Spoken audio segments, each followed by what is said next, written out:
Hello everyone, it's Joey, the founder of the Fall Out Boy archive team here with a quick message. I want to apologize as roughly the first 5 minutes of this presentation wasn't recorded.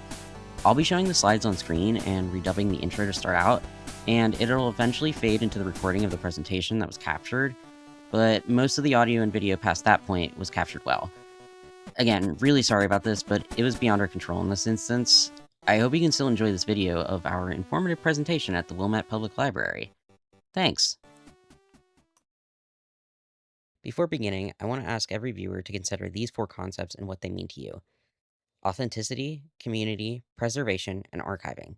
These are the 4 tenets that I will touch on throughout this event, and at the end, I'd like to see if preconceived ideas around these words will have changed. Alright, if we're ready, let's begin.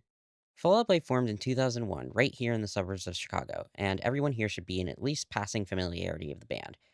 They rose in uber fame to the mid-2000s pop rock scene, dominating the charts and further propelling themselves after just a few years' hiatus in the early 2010s. Since then, they've played shows in stadiums and arenas around the world. Their songs have become national football anthems, and they've continued to steadily gain new fans throughout the years. As stated previously, Fall Out Boy is from Chicago.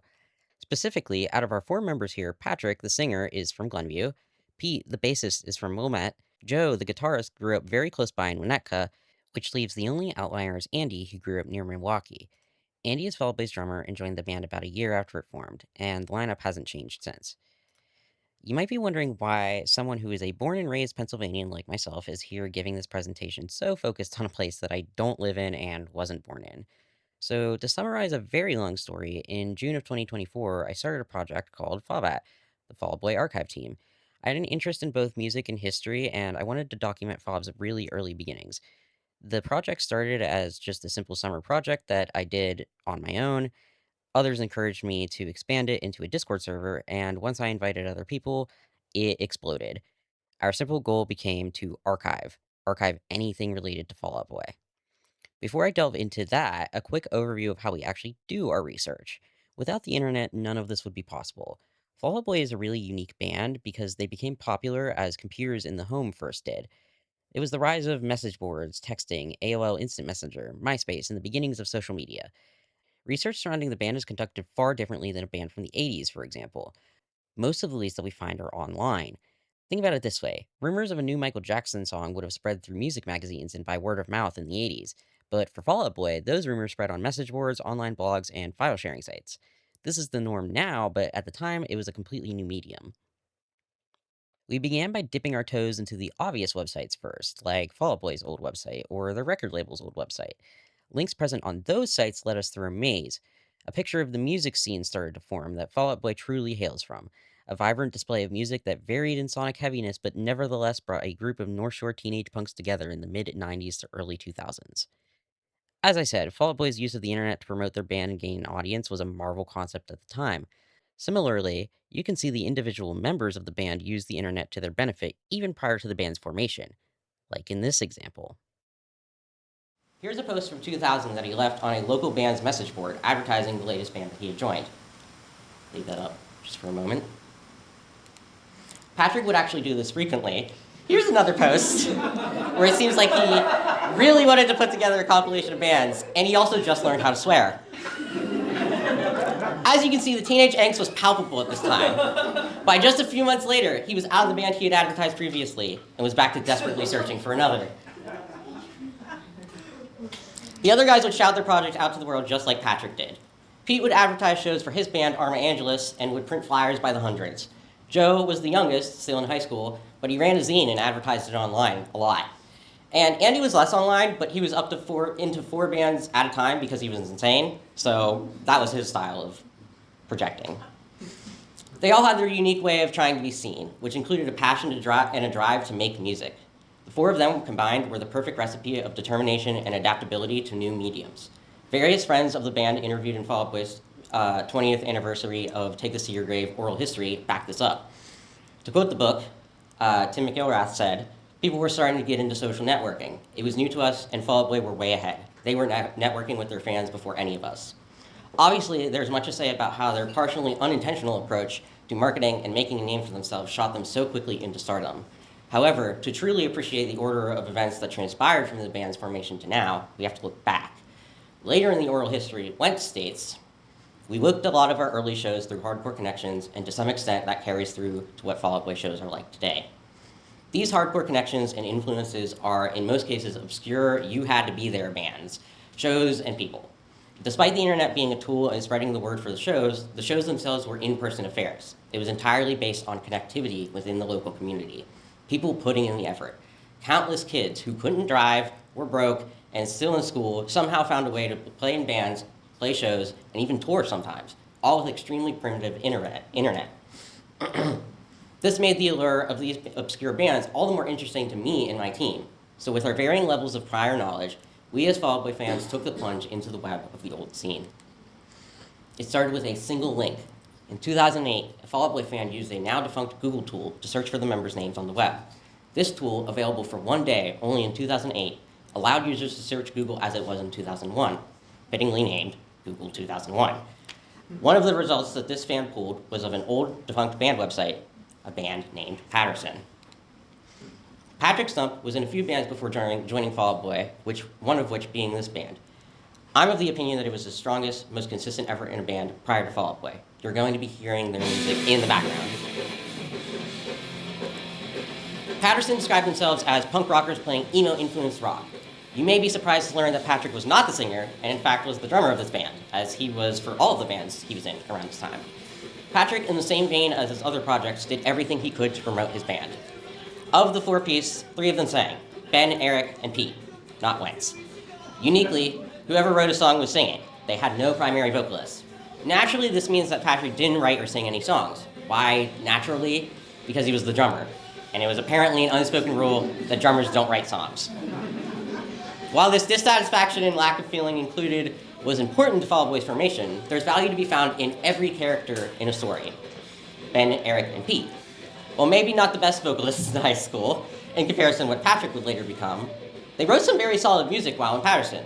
There's fairly complex writing in this band for a high school band. Our questions surrounding this band were answered by the band members themselves. One of the most impactful lessons that I've learned throughout running Fallback is this. Finding who can help you and reaching out while being persistent but kind and respectful will get you very far in life very quickly. Most researchers and historians don't have the luxury of their subjects still being alive, so that's helpful in our case.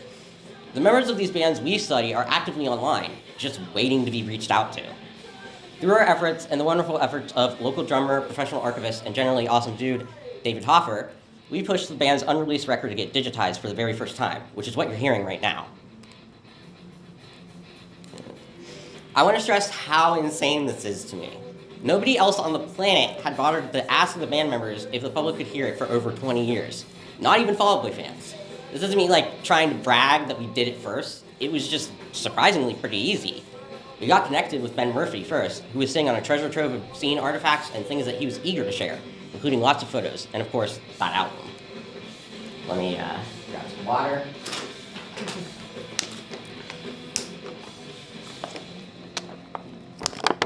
Okay. There's a lot of small, funny details that we come across too, like the band's website, made entirely by Patrick, self-admittedly steals its background from Radiohead's website. It neglects to include a picture of Patrick and marks him as invisible, clearly a bitter joke about how the then 17-year-old felt insecure and unincluded in an angsty teen way. Ben's collection of high-effort show flyers included this one, or my personal favorite, Hey Stupid. Or what about this website, where local artists could advertise their bands, and Patrick said that the band was available to play weddings. From Patterson, we jumped from band to band. We were finding so much so quickly that it was actually overwhelming. To jump out of order of our discoveries, I want to spotlight an actual truly Wilmette-based band, Firstborn. To discuss Firstborn, we must discuss Pete Wentz himself. Before Pete became the it boy of Fall Out Boy, before he was in metalcore bands and touring in bands, he already had quite the reputation for every unique trait he possessed. Good and maybe less good. Chris, from a band I'll tell you about called Grinding Process, told us that Pete Wentz was the ultimate scene stirrer. He would walk into the room and everyone would turn their head to him, even at a young age. He also didn't feel racially profiled in the quiet suburban town of Wilmette, but his existence as a mixed guy, or a mutt as he calls it, kid didn't alienate him at the time, or did alienate him at the time, excuse me. He didn't feel like he belonged quite anywhere, which led him to insert himself amongst the punks and rockers. Barely any information about Firstborn existed on the web before we researched them. Pete's a few years older than Patrick, and those years make a difference regarding how far the internet was advancing at the time. Firstborn was an early to mid-90s band, while Patterson was late 90s.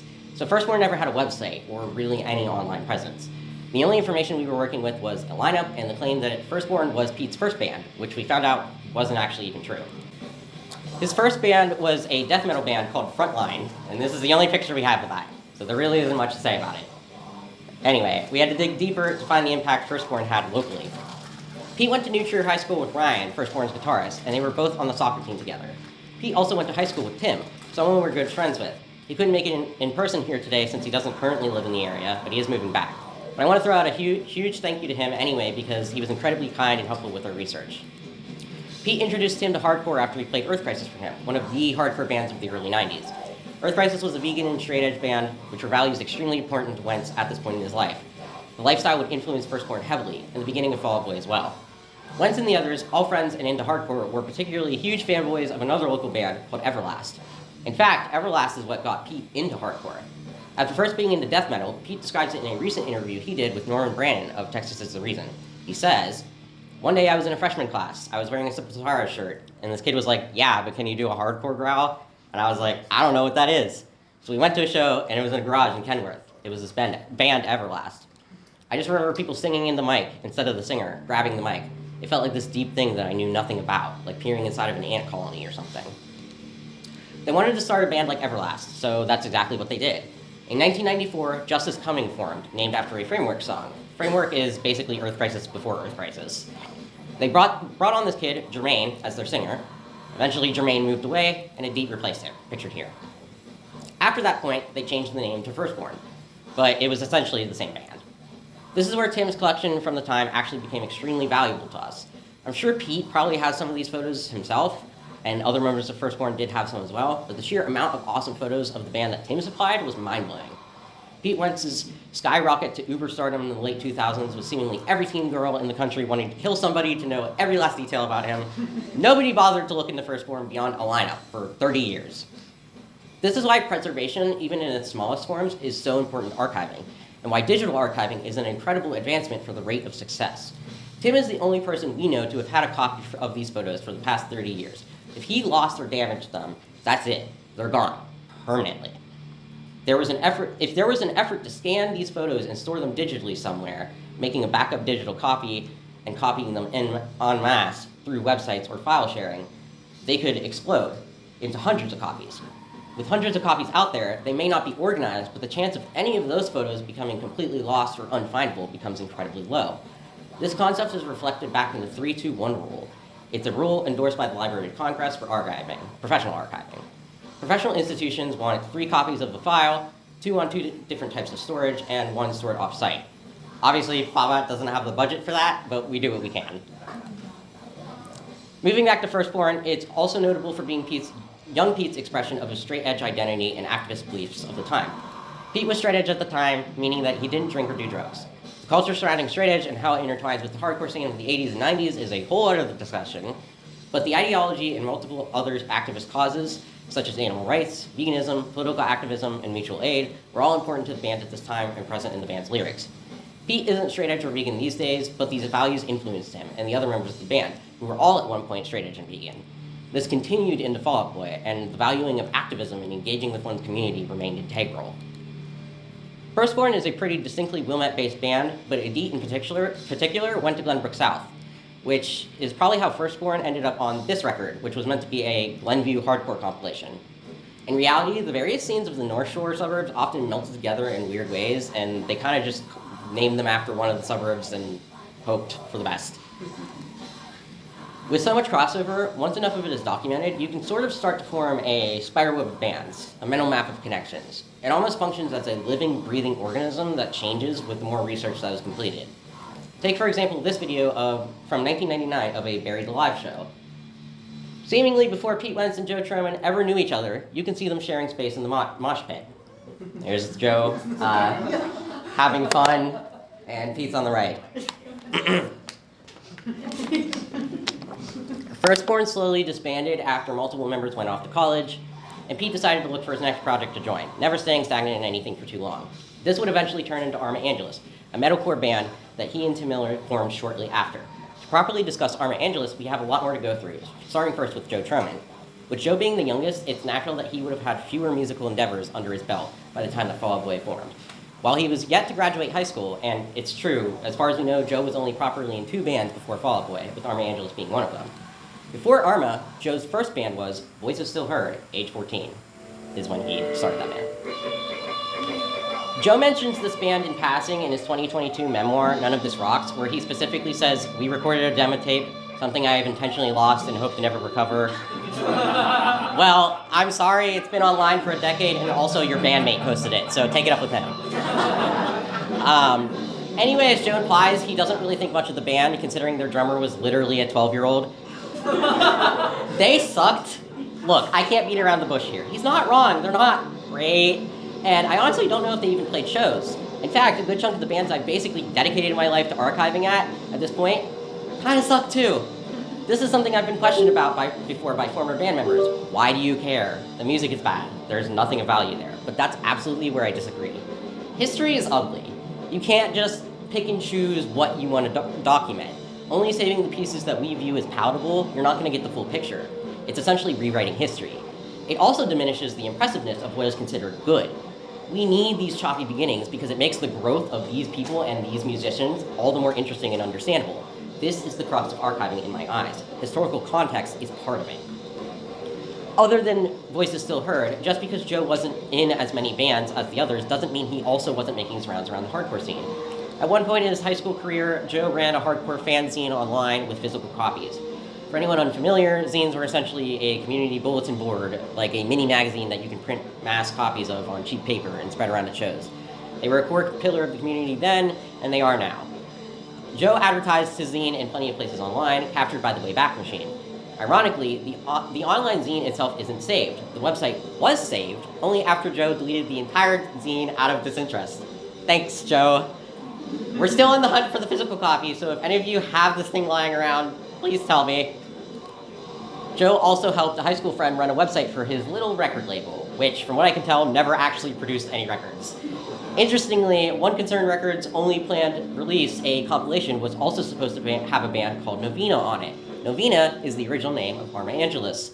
Joe was also making the rounds as a photographer, especially taking photos for the local band Evolution, of whom he was friends with. Moving on to Andy, unfortunately we won't be going over quite as much history for him right now, simply because he was mostly in Milwaukee area bands, and although those bands played shows here in Chicago, some of them, they just aren't close enough to relate to the whole local history part of our presentation. Just for fun though, here's a yearbook photo of him in the band Lifeline, a band he sang with once in his high school battle of bands. Wish there was footage of that. Andy is notably straight edge and vegan to this day, the only member of Fall Out Boy to still be both, and it's a large part of his lifestyle. Many of his earlier bands were straight edge focused, and bands like these are what brought him onto the same circles as Pete, leading them to meeting pretty early on. It's also what connected him to his lifelong friends in the bands Seven Angels, Seven Plagues, and Misery Signals, 2 bands with Milwaukee-based members that were around when Fall Out Boy became superstars. Arguably, Andy has way more band connections than the other members of Fall Out Boy combined. He's technically been in 28 bands, that we know of at least. Well, okay, 23 if you don't count the bands that he was basically a fill-in for, but maybe 29 because apparently some guy on Rate Your Music says so. Most of them are hardcore bands, and he's actively playing in hardcore bands today, like Race Trader. Race Trader is a deeply political band led by Money Mustafi, focusing on anti-white supremacy and fighting systemic racism. Money is Iranian, but some of the other members of the band are white, hence why the name Race Trader is pulled from the political journal of the same name. From when they formed and throughout the 90s, they were highly controversial within the scene, even with crowds that were left-leaning. Money was an incredibly pointed, aggressive frontman, boldly pointing out the faults of the white suburban population and attacking the crowd outright. The band would often engage in arguments with the audience members after the shows. Born from true feelings, the act on stage was just an act. It was just a performance. Despite the pushback of the time, Race Trader was known for pushing boundaries. Nobody else was at the time. Andy joined Race Trader because of their political activism. They were also vegan and straight edge at the time. They loved Andy's drumming so much that they completely rewrote many of their songs to highlight Andy's drumming. Wentz actually was a huge fan of Race Trader. So much so that when they needed a fill-in bassist, he was the first pick. And he played with them frequently. Quote Money, if Pete wasn't playing with us, he was moshing for us. Although Pete and Andy likely knew of each other before they both started playing in the band, this absolutely strengthened their friendship, which would be important for the later acquisition of Andy as Fall Out Boy's drummer. As stated previously, Race Raider is still together, and Andy occasionally plays shows with them. So far, we've really only covered bands that are a direct connection to Fall Out Boy, bands that the members themselves are in. I've mentioned a few other bands here and there, but I truly haven't even scratched the surface. What if we were to go a step further removed from Fall Out Boy? Let's take Patterson, for instance. What bands did they play with, and what we're friends with? The further you go, the more you fill in a map of the scene. So to fill in our map, let's do a lightning round of North Shore bands. I can't possibly go over every fun detail about every band, but I can give an overview, starting with La Mantra de Ficria. Let me take some water. All right, so what is Ficria and why is it spelled like that? Well, apparently it's a made-up word that means nothing, so it should give you a vibe on how serious this band was. With a website that looked like this band was a chaotic display of hardcore taken to very silly extremes. Specifically, they were a grindcore band with lots of hysterical yelping, screaming, and shouting, which you can hear right now. Patrick Stump was actually a huge fanboy of this band. You can even see him right up in the front of the crowd in the only video that we have of them playing, air drumming away to every part.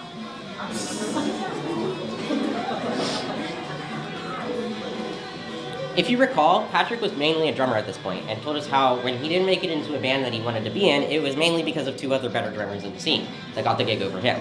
Rocky Solis or DeMar Hamilton, the latter of which actually went on to play with the Plain White T's, of all bands. Also, another cool Patterson connection, Tim Murphy, Ben Murphy's brother, was in this band. Rocky was Lamantra's drummer, meaning that Patrick couldn't accomplish his dream of joining the band. But there was a small period of time where Rocky left and Patrick was asked to replace him. Fall Out Boy had already started by this point, so he declined, but imagine if he took that avenue of career. Back to the video, you can see the insanity of Lamantra's sound manifest physically, with masked kids spraying silly string across the skate park as the band has a full body freakout on the other end. Rocky is also a drumming powerhouse. There was a reason that he was the main drummer of the small scene, because he was really good. Moving on to another related band, we have Chauncey. Chauncey's shared members with Lamantra and some other bands that we'll be getting into. Chauncey was undeniably a second-wave emo band, but they played with hardcore, ska, and indie bands and basically everything. In general, a mixed band was common for a local show. That's something that's a bit unheard of right now in our scene. Chauncey was named after Peter, who they were all friends with. However, he wasn't in Chauncey, except to fill in a couple times. Oh, and also Chauncey isn't actually his last name. They were just doing anything. The band's typical musical style was emo with hardcore influences, and they put out releases under local labels like Synapse Records. Patterson put their first tape out on Synapse as well. All right, next band. That was a little quick one. Okay, Luke Skywalker. Luke Skywalker, actually don't play it yet. Sorry, I forgot to tell you that. Luke Skywalker is not a ska band. They're basically a ska and hardcore band, but they definitely don't want to be known as some silly little old ska band. No. The musical stylings are far more complex, as you will see in this video.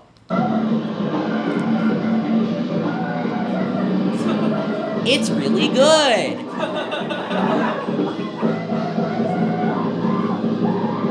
Okay, that's enough of that. They sing better on the records than they do live, so just letting you know.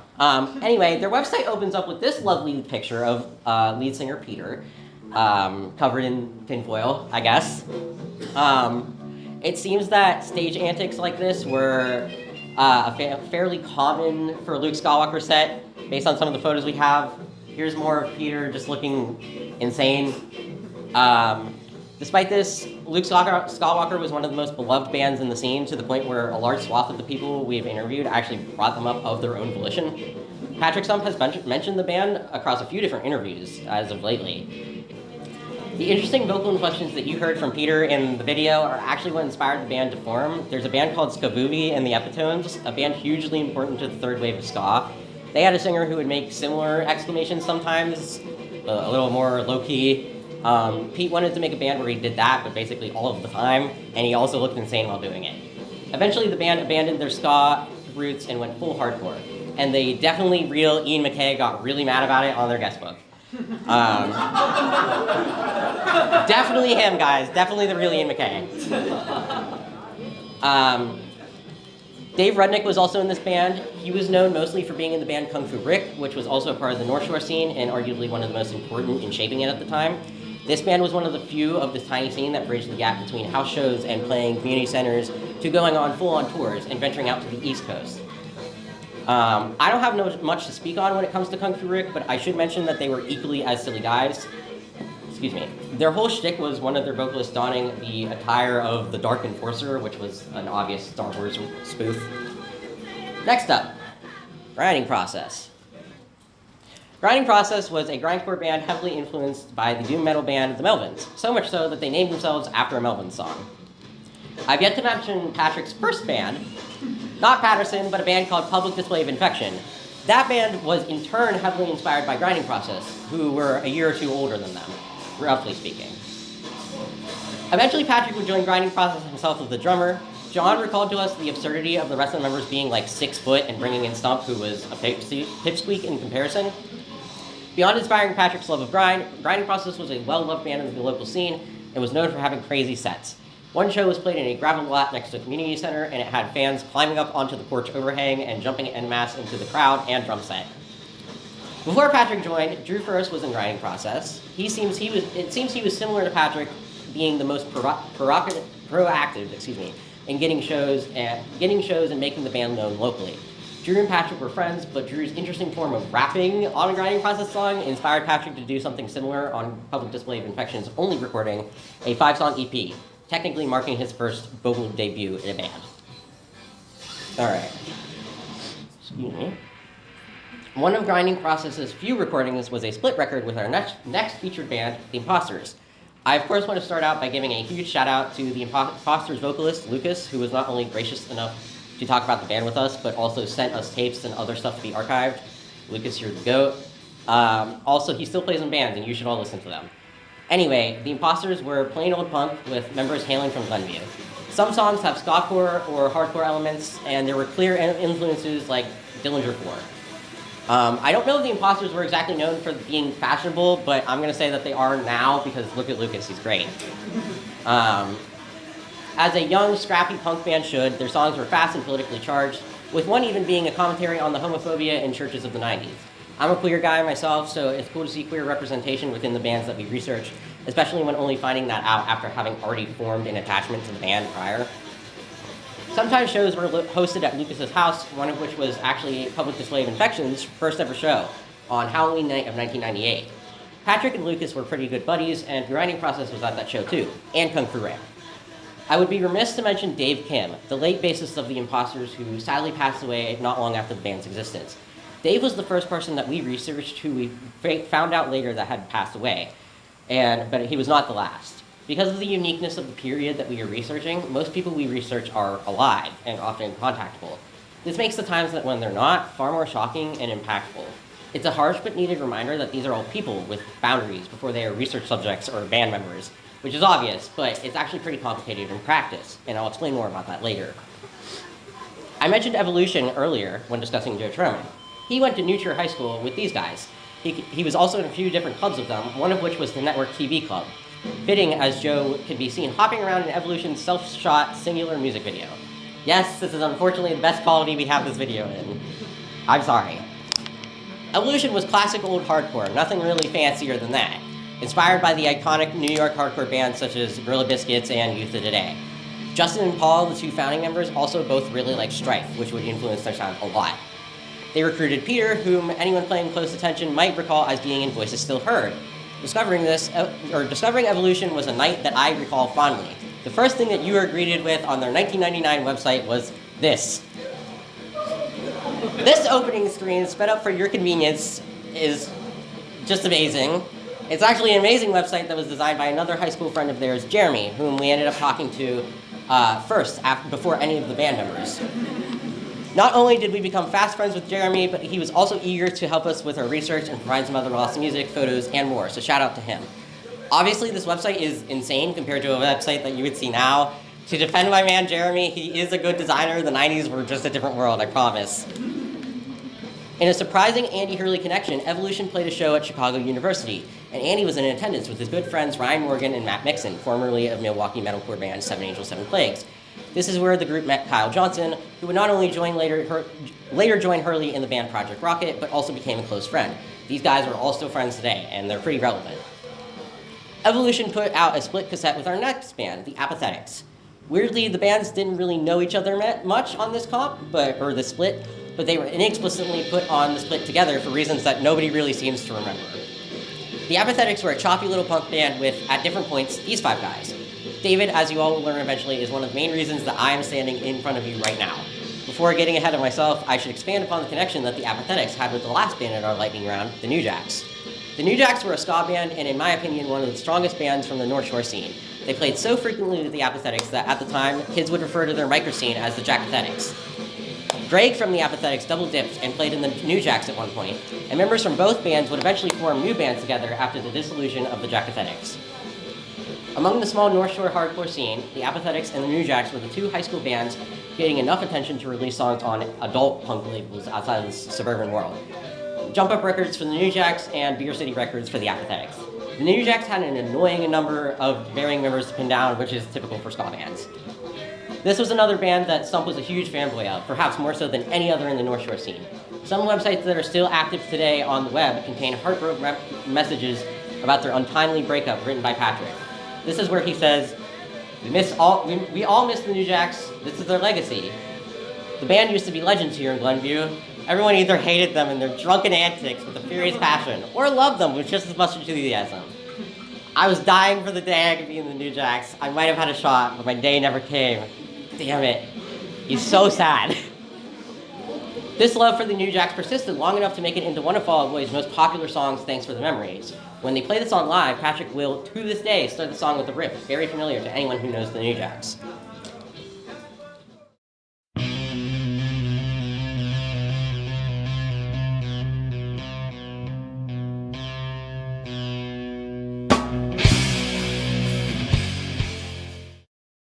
Giving it out, so.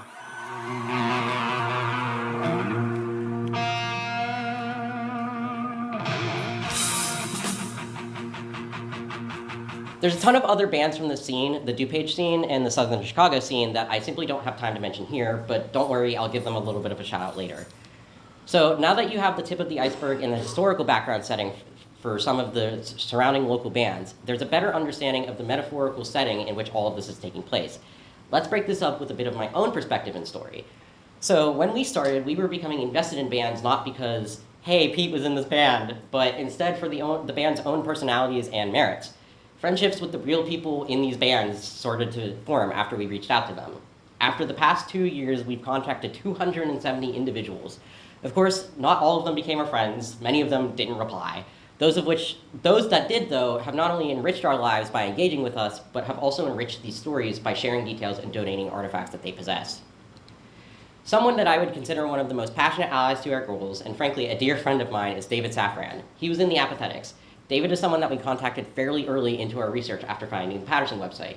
On there, Patrick listed the Audreys as one of the bands that he had been in around the time.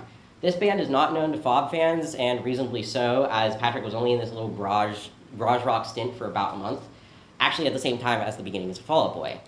The Audreys were a band founded by David and another guy named Ari.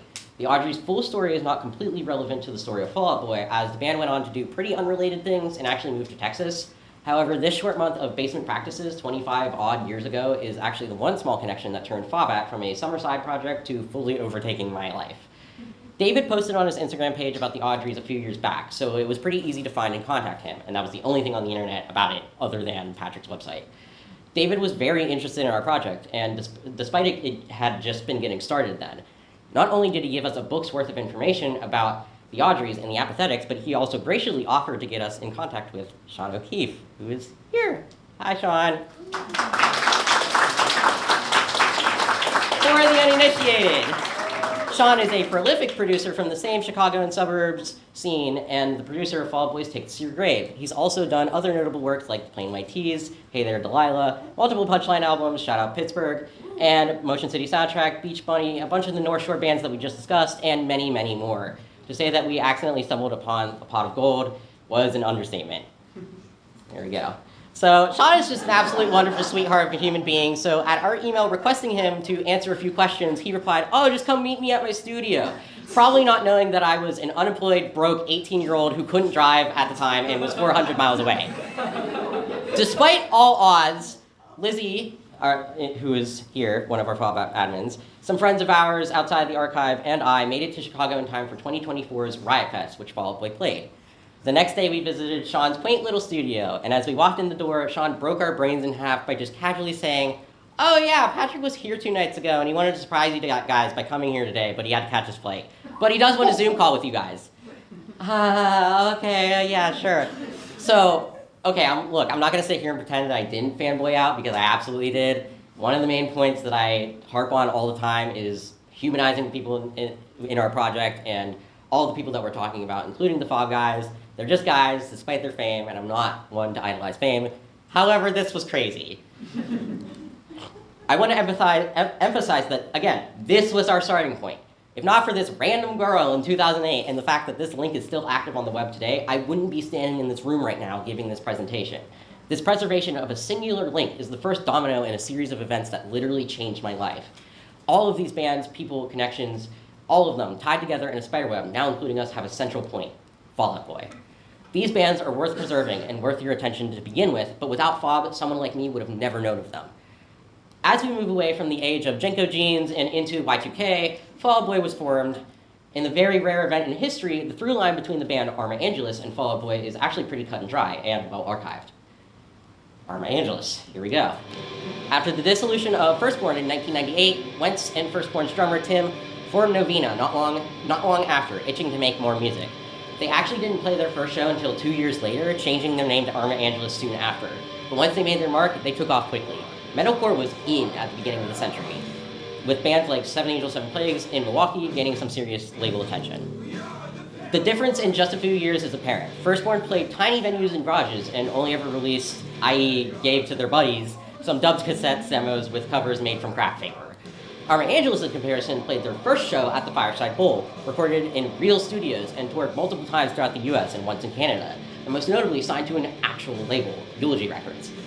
Regardless of the future that these men would make for themselves, a band like this wasn't just a gaggle of kids in a dream anymore. While Patrick was still doing God knows what in Patterson, Arma Angelus acquired Joe Sherman as a roadie for their summer 2001 tour. Later, when bassist Chris Gutierrez couldn't make some dates on tour, Joe was thrown onto bass, solidifying him as a member, even if only temporarily. It's important to remember that Joe was literally still 16 years old in high school. Pete's unique personality and people skills somehow managed to convince Joe's parents to let a near-complete stranger to take him on a rock and roll tour across the country. I get that the standards were different back then. The kids wandered free in the 80s, but that's still insane.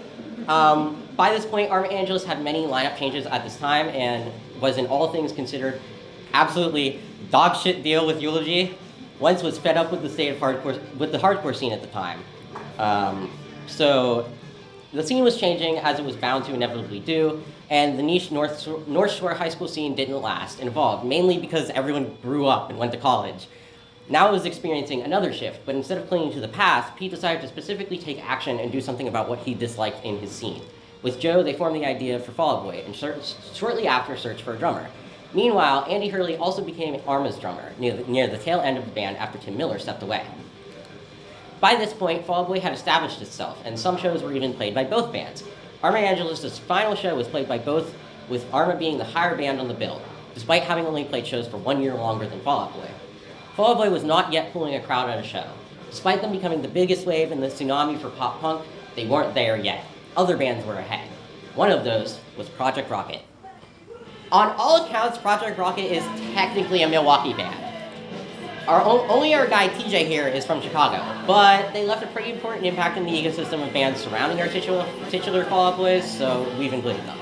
Speaking of TJ, he's in Spitalfield, but he's a Fall Out Boy that I'll shout out in a bit. The other members were also members of bigger bands. Andy was obviously in Fall Out Boy, bassist Noah was in a band called End This Day, and guitarist Kyle was obviously in Seven Angels, Seven Plagues, which I've mentioned a ton at this point. Even Seth, their founding member, or founding bassist, was in Kill the Slave Master with Andy and TJ. Technically, this band is a supergroup in reverse, if you think about it.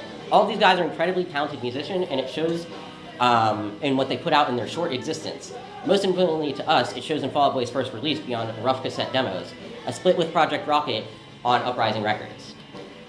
I'm not the first person to say this, but it's quite wild how Andy, not yet Fall Out Boy's drummer, is on this split playing with the other band that's featured on this split. The split was produced with Jared Logan, who also produced Fall Out Boy's problem child of an album, Evening Out with Your Girlfriend. But Jared was also the drummer for Seven Angels, Seven Plagues, and a damn good one at that. Even the producer was getting in on this whole supergroup thing. These two bands were intertwined from the beginning. They're so connected that Fall Out Boy's first ever show was literally Fall Out Boy's second show. This band was the bridge between the gap for Hurley, from hardcore to Fall Out Boy, and an important one, because Fall Out Boy really isn't Fall Out Boy without Andy on drums. Project Rocket is great on their own, and if you're into pop punk, their full-length album is a must-listen. TJ has a pretty unique voice that I think he might be a little bit embarrassed about, but he shouldn't be because it's great. For a variety of reasons, including Andy joining Fall Out Boy, Project Rocket slowly dissolved and its members moved on to other projects. Get it? What I didn't tell you is that TJ was in Project Rocket while also being in another very important band, Knockout. Around the same time as Fall Out Boy, a new era of pop punk was brewing. Wentz and Truman were not unique in that they wanted to get away from hardcore. A lot of other people were actually feeling the same. Jeff Warren, formerly of the New Jacks, remember them, formed Knockout, and other bands started cropping up too, like 504 Plan or Spitalfield. It makes sense to group these four bands in a bubble together specifically. Despite members somewhat being scattered around the suburbs, they were very frequently playing shows together, similar to the whole Jackathetics deal. The scene evolved into something bigger. Bands were going on real tours, even Warped Tour. Shows were going larger, actually drawing an audience at real venues. This era is starkly different from the suburban scene that we've discussed so far. One of the biggest surprises in our research has been learning that Fall Out Boy wasn't immediately at the top of the food chain. Early on in the explosion of pop punk, Knockout actually had more projected success and hype comparatively. After a couple of self-releases and releases on smaller labels, the band signed to Fearless Records in 2002, before Fall Out Boy signed to Fueled by Ramen. They were the first band in this tight-knit circle to get bigger label attention, and that was a huge deal. From 1998 to late 2003, Knockout's lineup changed a decent amount, but always retained Jeff Warren as the singer, and this is the most notable lineup. Jeff is from Lake Forest, and everyone recalls him as being quite the character back then. Fall Out Boy fans might recognize him from the bonus DVD footage, or they may even know him for singing background vocals on the Tickets to Your Grave song, Grenade Jumper. Inversely, Patrick Stump sings background vocals on Knockout's 2002 record, Searching for Solid Ground, which was a major factor in Sean O'Keefe deciding to record Tickets to Your Grave after hearing Patrick sing for Knockout. We've been told a lot of crazy stories about Party Animal Jeff. A basement show involving a crocodile in a kiddie pool comes to mind. He had a very classic pop-punk singing voice and was inspired a lot by Humble Beginnings, a band out of New Jersey, the other hotspot for pop-punk at the time. Knockout and Fall Out Boy were incredibly close, and it's a little-known fact that Knockout was once involved with a potential split record with Fall Out Boy and 504 Plan. At first, Knockout and 504 Plan were poised to have a split. After that fell through, Fall Out Boy was offered the split with 504 Plan and hooked up with Sean O'Keefe to record it. That's where the first 3 recorded songs for Tickets to Your Grave were born, which of course were then later used for that album, after Split was scrapped entirely. The songs 504 Plan would have recorded for that split were songs featured on their last EP in 2003, Minutia, also recorded by Sean, and it's what is playing right now. 504 Plan was formed in early 2000, and some of the members were based a bit farther out in Schaumburg. Nick Schmecka, the drummer and wonderful friend of ours, also contributed a ton of graphic design for the band, used for their merch, albums, and website. Here he is, pictured with Wentz. Nick works as a graphic designer today and is good friends with Pete Wentz. In fact, Fall Out Boy fans would best know him as the designer of the Bart Skull logo, the logo for Wentz's clothing brand, Clandestine Industries, started in 2005. With Mikey's unique singing tone, innovative riffs, and a band chock full of ADHD like their name implies, 504 Plan was a well-loved band in the scene that had their own small cult following. Also, fun fact, John Walker of Panic at the Disco briefly played in this band and recorded their last ever demos. The band eventually broke up as Fall Out Boy was really getting off the ground. Nick specifically cited hearing Fall Out Boy's recordings for the Scrap Split and having a realization that there was something special there, something he felt that 504 Plan couldn't compete with. Though I think he could have given himself a little bit more credit, but whatever. Moving from Upper Chicago and into DuPage County, another big contributor was Spitalfield. I mentioned TJ earlier having had been in this band, but he was actually playing in Knockout and Project Rocket all around the same time. A good majority of Spitalfield members, past and present, grew up around Glen Ellen. Most of them were in hardcore bands during the formation or are still currently in hardcore bands. Although this is the current lineup, there were other notable members. I just don't have time to mention them all. So there they are. Spitalfield doesn't shy away from its hardcore roots, just like Fall Out Boy, and also embraces its emo roots, like with influences like Texas Is the Reason. Just like Knockout and 504 Clan, they played plenty of shows with Fall Out Boy and actually took Fall Out Boy on their first ever tour, which really only consisted of a few local shows with some less than full crowds.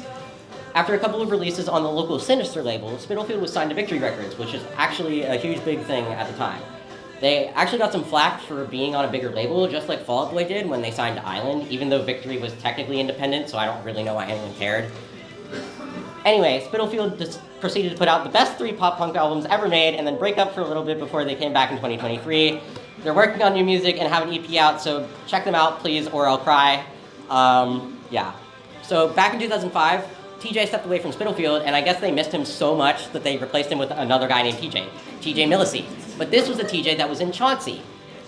He was also in another Sinister label band, Divide by Zero, also a player in the scene. A lot of other bands were floating around in the competition at the time. All of these bands. Some of them were Fault Lines, technically based in Iowa, but they had guys from Chicago, so we're counting it. Plain White T's, The Academy Is, Tom Sawyer, Starstruck, and many, many more. Many of these bands are bands that may have had a following at the time, but you wouldn't ever hear of them now unless you were actively looking into the scene like we do. It's a shame because they're all really good bands that deserve people's eyes. I've showed you a sort of growing map of bands a few times now, but what I haven't shown you is this.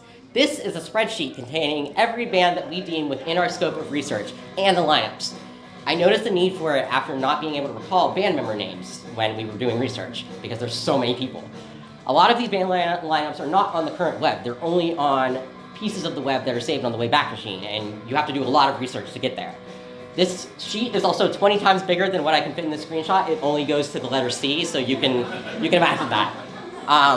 What this culminated in is my proudest achievement in making this at all, is the band map. What is the band map? Well, it is 328 bands from that spreadsheet in a map. Here's the map. So this is actually the cold version. There are less than 328 bands on this version. It's actually 144. But there are far more than 328 bands with Fall Out Boy connections that are important. But an important part of running an archive is determining your scope. We cannot feasibly archive every single band in existence, so we have to determine a set of criteria for a band to be within our reasonable scope of research.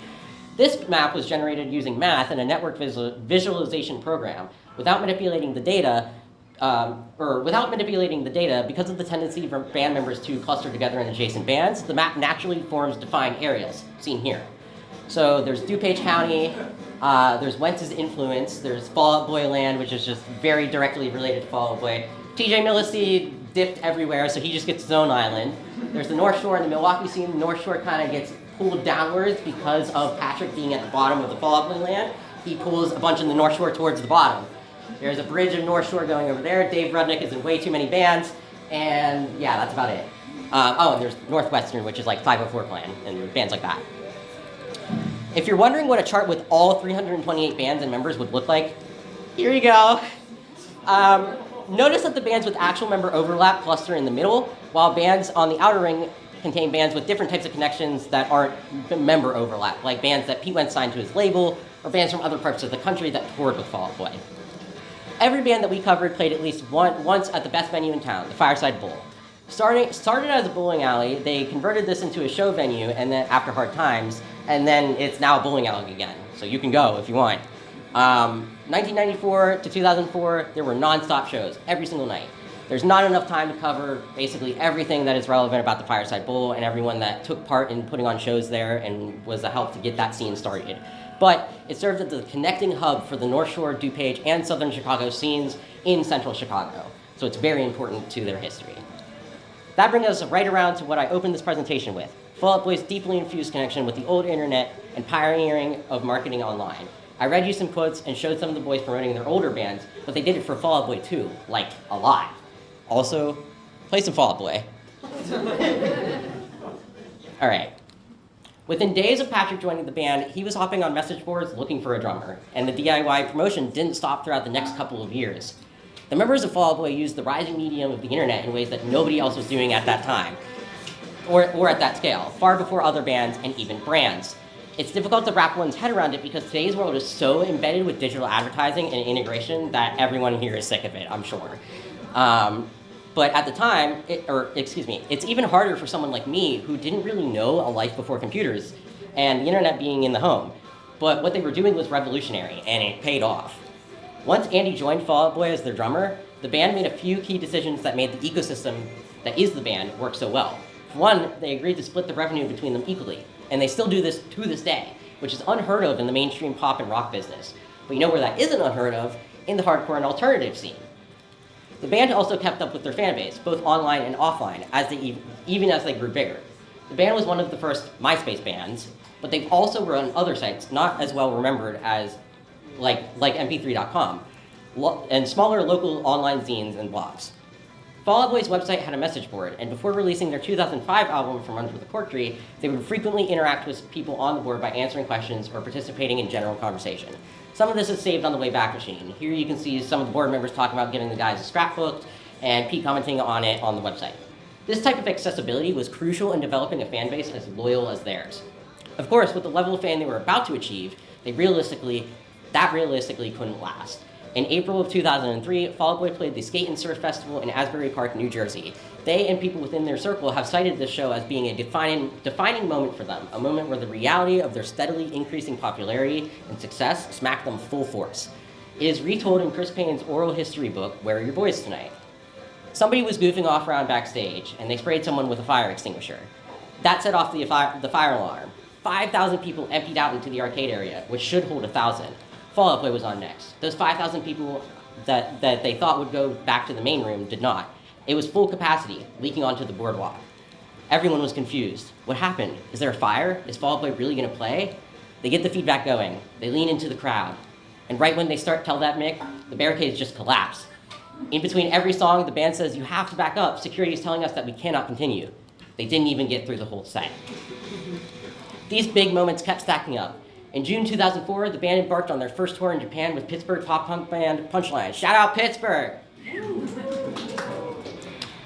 August brought their first Warped Tour, which led smoothly into the next album cycle From Under the Cork Tree, solidifying their success. By their third album, every single day of their lives was a Skate and Surf 2003. MTV specials, red carpets, they were at the top only after 5 or 6 years. Now, at this point, I have to address the elephant in the room. There's a certain subset of people who may look at this and start screaming from the rooftops that Fall Out Boy are sellouts. I mean, considering that they were once one of the top bands in America, I can't deny that they engage with celebrity culture in ways that would be sacrilege to the strictest of activists in the hardcore scene.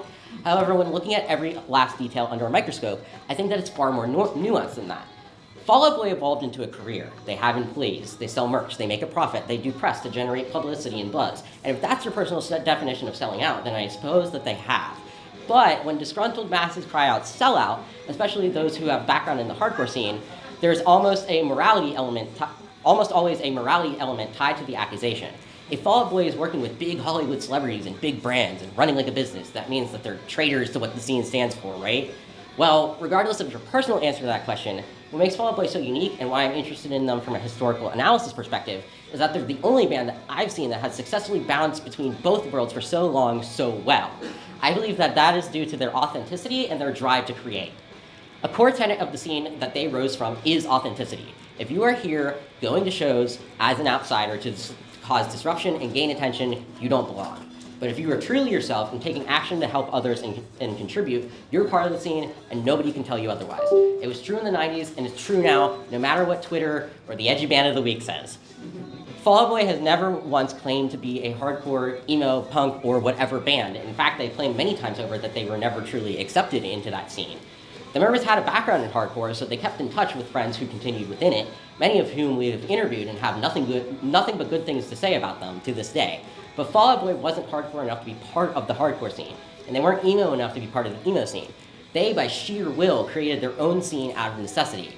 The band grew far too popular to safely interact with fans in the way that they had prior. They attempted a passing of the torch.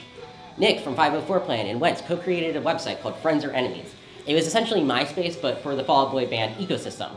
So sure, it wasn't possible to reach Pete in a meaningful way as a fan anymore, but bands on Wentz's label were active on these sites and fostering small fan communities not unlike Fall Out Boy's early one.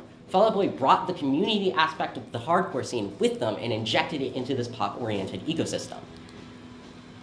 All of that is to make this point, because Fall Out Boy's roots in community-based creation, a community that their members continue to participate, the band is especially prone to the archiving and preserving of their history. It's a double-edged sword, because the medium of the internet being so prominent caused much of the misinformation surrounding the band to spread, but also helped connect and form my team, which caused much of the band's history to be preserved that otherwise wouldn't have been. The forum Fall Out Boy harnessed to promote their band all those years ago is the exact platform that caused Fawbat to blossom into what it is today. In researching the old scene, Fawbat and its members have unintentionally birthed a new generation of said scene in a way only possible through the modern internet. Fawbat started as a Discord server made on a whim in 2024. Fawbat member Lizzie suggested that we started a voice chat and start searching for things together. Since then, we've done it nearly daily. The server has gained over 600 members. We've influenced Fob fans that know next to nothing about hardcore to listen to these random bands that otherwise may have stayed alive only in the memories of people that were there. Not only has it introduced all of us to music that we would have never known we wanted to hear, but preserving and archiving this material forces us to dig all of the old scenesters out of retirement.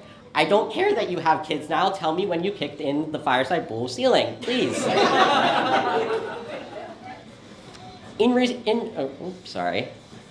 Working with wonderful people like Dave Hoffer really helped us narrow down our goals early on. There's a lot of planning and thought that goes into this before the archiving even starts. Finding things that are interesting is cool, but what if they're not really relevant? We have to make this hard decisions about what is worth focusing on because there simply just isn't enough time to get everything. Dave also let us peek into the world of professional archiving, and we learned simple tricks like that 3-2-1 rule that I mentioned earlier.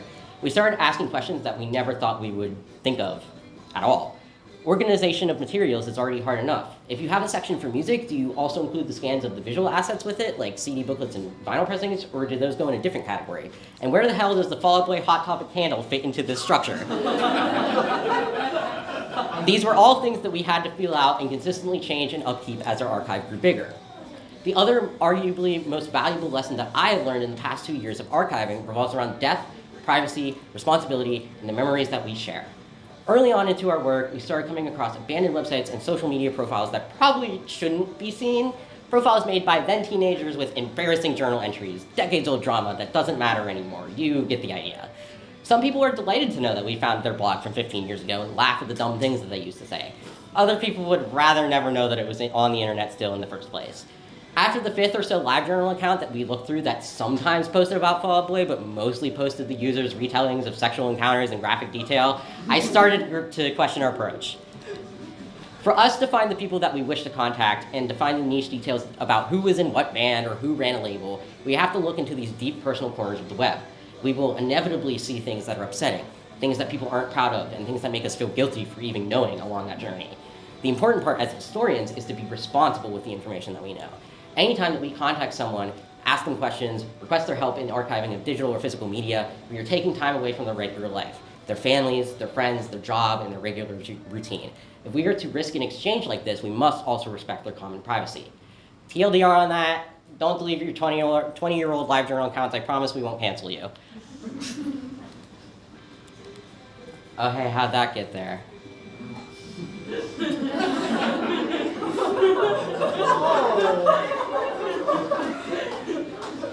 On a lighter note, the archive has led to meeting an amazing group of friends and experiencing really cool things. I guarantee I would have not gone to Hellfest in New Jersey last year in 2025 if not for Fawbat. This is where we met Josh, who founded the Trustkill hardcore label. Race Trader was on this label in the 90s.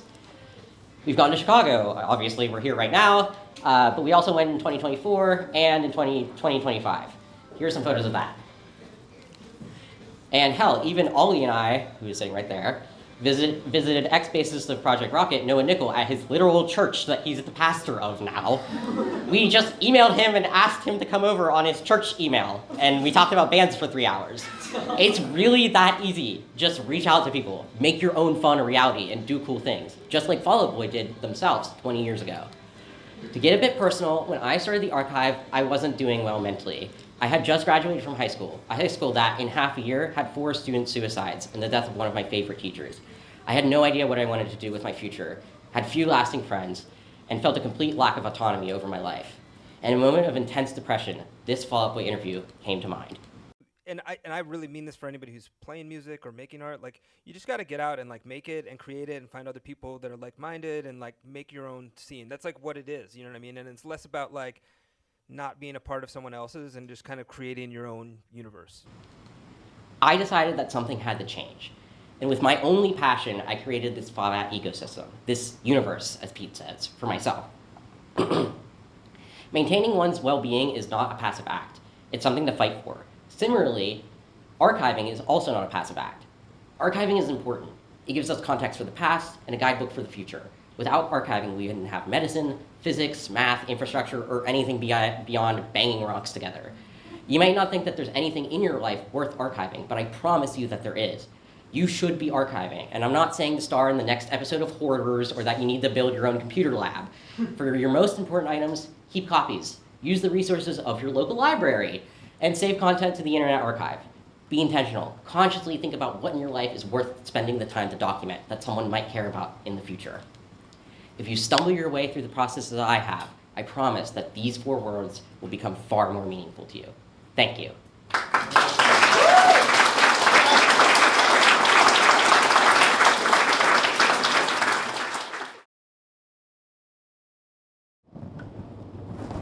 Don't be shy. I know this isn't like as related to the presentation, but are you guys planning to make like a database of all of like the live performances? Because I know the My Chemical Romance archive did something similar, and I thought that would be a really great resource because I know like myself in the past it's hard to find those things. You want to take it? Yeah, so we have, we're actually trying to currently raise money to build ourselves a server. I have experience working with databases a little bit, and we have a friend or two that also has experience working with databases and building servers. So we're trying to get something like that off the ground currently.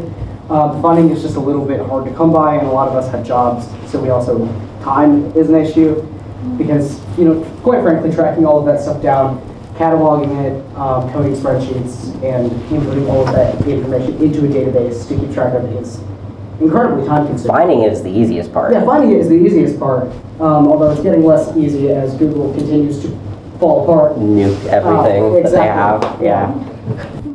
But I guess TLDR is we're working on it. But the more money we raise from this, I guess, the sooner it'll happen. Give us $20. Join our Discord server. It's on the back of the But also give us $20. Okay. You can buy shirts and merch and stuff up there too. Yeah. Any other questions? Don't be shy. Step right up. First of all, I want to say this was amazing, and I love the tracking of the musical influences while you were playing them was so cool. Thank you. I don't know if you have the answer to this, but one of the things I'm really interested in with Fall Out Boy is the influence of like black music on their music. Yes. Like in Infinity on High and I feel like Soraya Do, you really see that.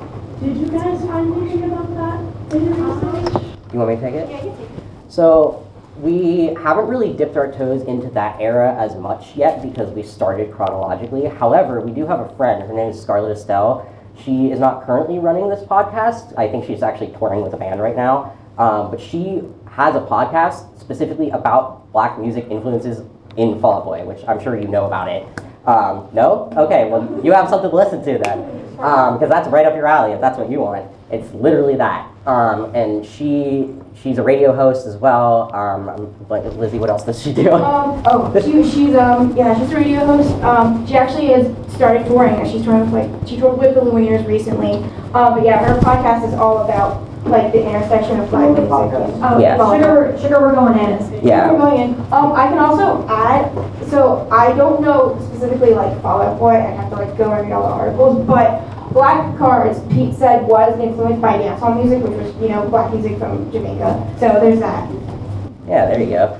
But yeah, for her podcast, we are slowly working on doing a bit of a collaboration with Scarlett. So yeah, we're dipping our toes in there. We're getting there. All right, anyone else?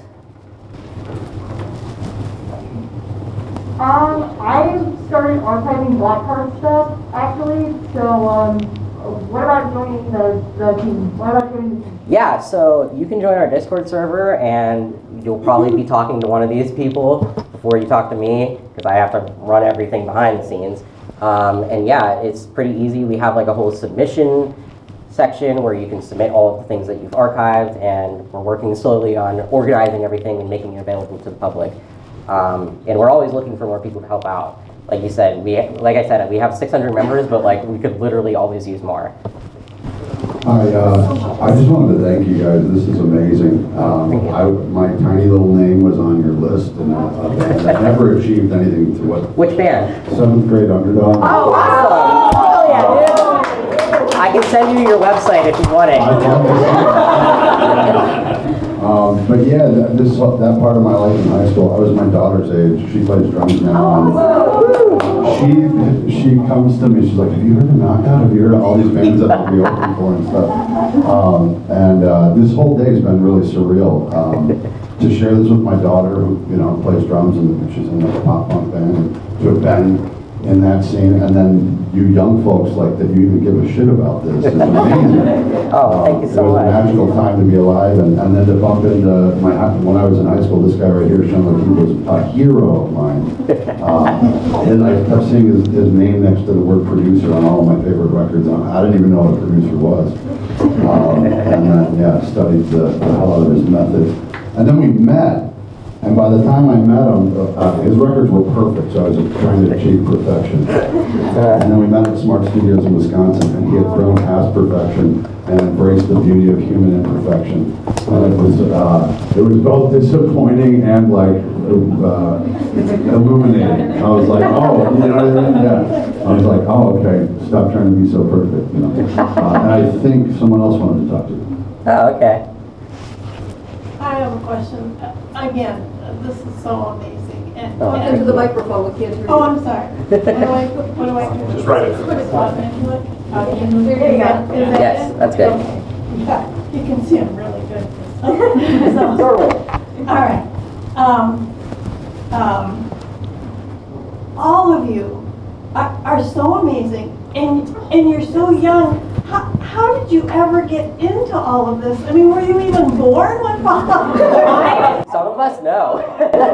I was technically born the month before their first show, so September of 2001, which is kind of crazy. You're the oldest, I'm right? the oldest. I'm 24. I'm yeah. 20. Yeah.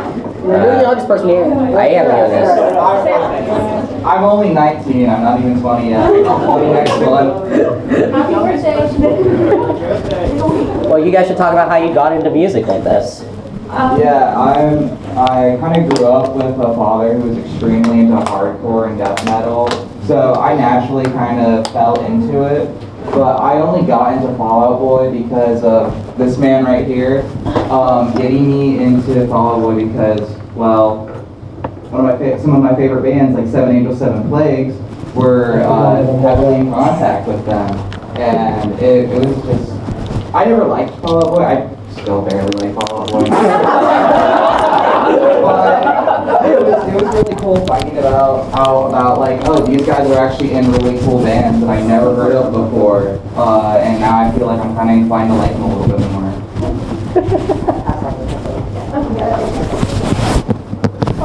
I mainly just got into Fall Out Boy. They were kind of like the first band I ever listened to, really, that like got me into music. And then like from there it like spiraled into like different spirals, like different genres. But I think really like, because I've been really close with Lizzie for a bit, joining like her, that's like got me into like the hardcore and like archiving. 'Cause I didn't know anything about this either before like joining and all of it, but it's very interesting because I mean I've always been like really into all different types of music, but learning about history and how things work and how connect and people make music is like really fascinating, and I've made like some of my best friends and had like some of the best times of my life doing this, so Oh yeah, I should mention that we're all based in different cities. Yeah. We're like from all over. I'm from New Jersey. Oh, he lives with me because he got brain damage at Hellfest. That's a whole other story. We don't have time for that. Yeah. That's a whole different story. Yeah. Go down the line and come back. You want to talk? You're just looking for I have a long music journey, but I remember where I was when I found Fall Out Boy. I was just searching through like popular albums, and I heard Infinity on High for the first time, and I'm like, I'm 9 years old. This is really awesome. I want to keep listening to this. But I got into hardcore and then grindcore way independent of Fall Out Boy. So when I found out that these things were connected, I'm like, this is crazy. Two things that I love are actually together. I gotta join this team. I gotta do this.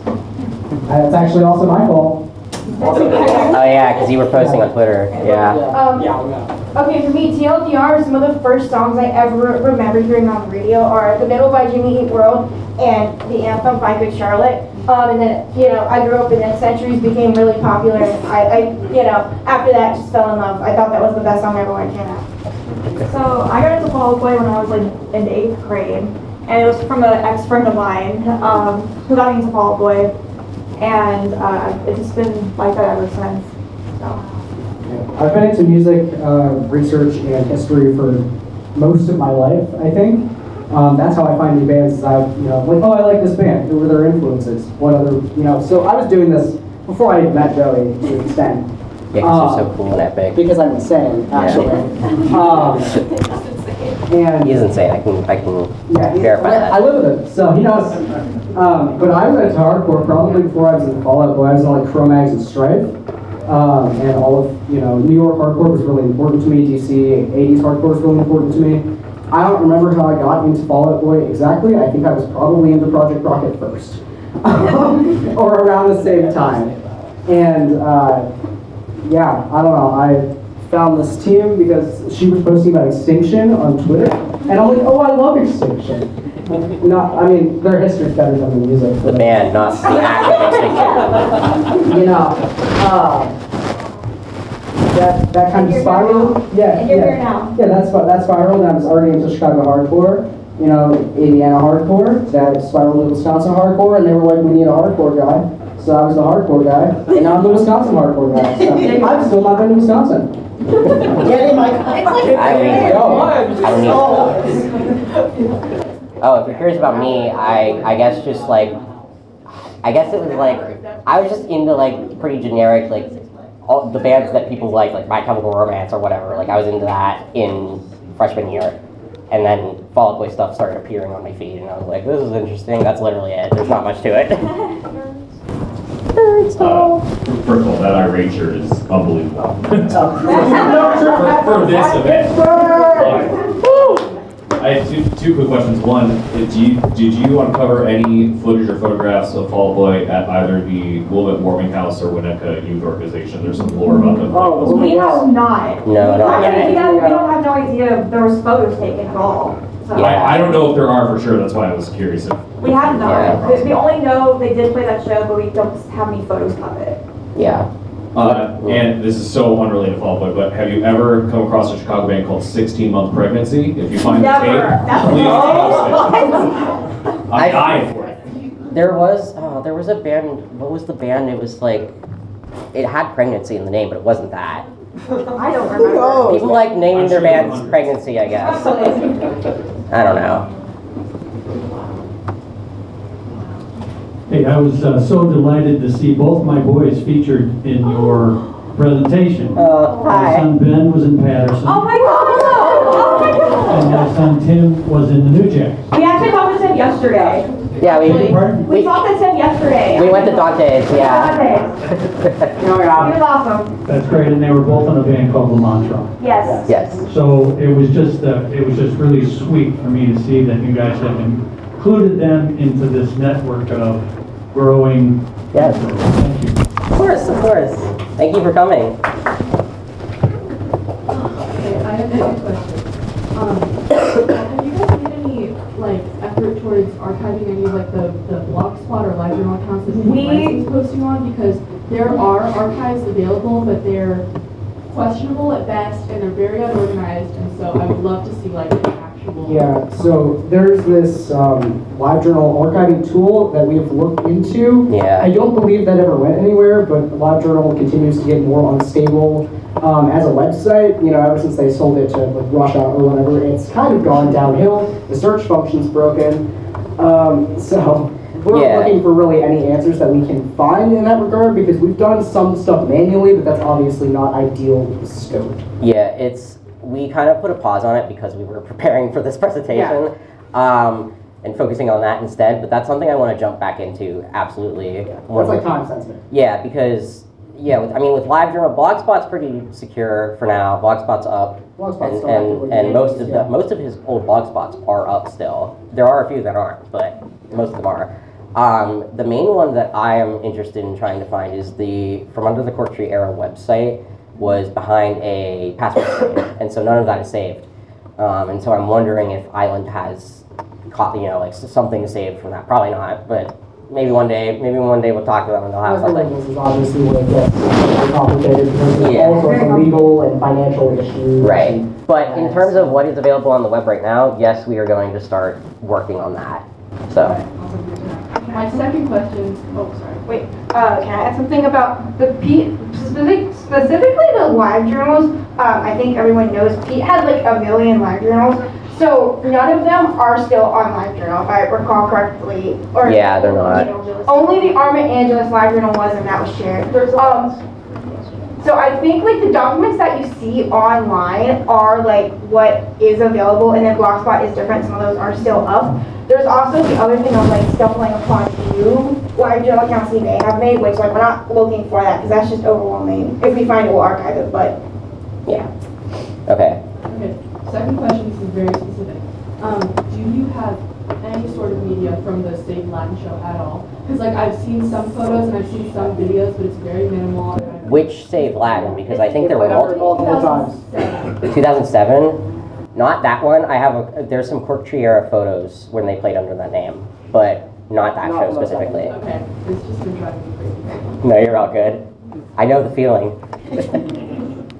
Oh, let's go back. Hi, Ben. So I've known Joey like since high school as well. We went to the same one. Evil as hell. We all hated Evil High School. Yeah. Evil High School. We all were just really incredibly depressed afterwards. So seeing you create this community is really fantastic, and to know all of you because of it is just like such an honor. Love you guys. I do kind of want to know, do you guys have like your own personal like white whales that you're sort of chasing after? Oh yeah. Because like I've seen like over the past like like you guys do like a lot of like consistentness of covering stuff. But is there anything you would like to? I have many. Oh yeah. I do. It's the first show, if there's any footage of that, and the second show, which is more important, because like that's when they got their name, and there's only photos from Western Illinois. Yeah, the newspaper. Like, oh, the guy shouted out photos. Yes, exactly. Yeah. So.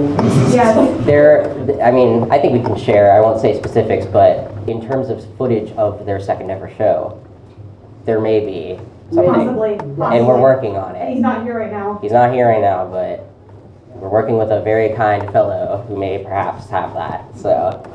I can share the one that I had that we actually found if anybody's interested in that. Go share it. I don't know if anybody is. It's the FC podcast.